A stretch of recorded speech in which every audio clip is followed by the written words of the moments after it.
Let's head back to the voicemail of Truth and Reason one more time. This one about the Browns' season this year.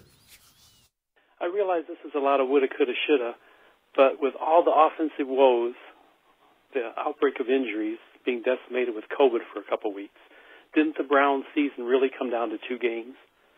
If the Chiefs would have hung out and beat the Bengals in Cincinnati, and if the Browns would have split the season series with the Steelers, wouldn't we be talking about the Browns as AFC North champions?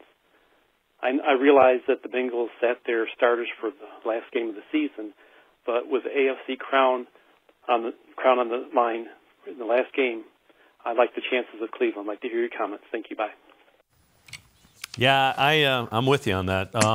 It shows how small the margin for error is. I think the Browns matched up pretty well with the Bengals. I get where he's going. Unfortunately, it didn't happen, and it goes from being what would have been a really exciting season to a really disappointing season.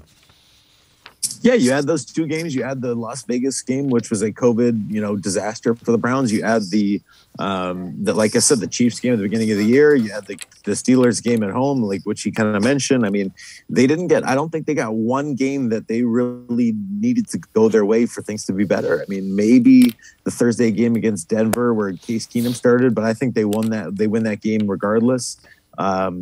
They just didn't get that one game where they really needed to. The Los Angeles game against the Chargers, the list goes on. So, yeah, as bad as it was and as disappointing as it was, I think they were a little snake bitten. And as lucky as they might have been the year before, maybe it kind of came back to average. So next year they got to be better than lucky. They got to be good, and they got to be able to overcome things that don't go their way. That's the bottom line.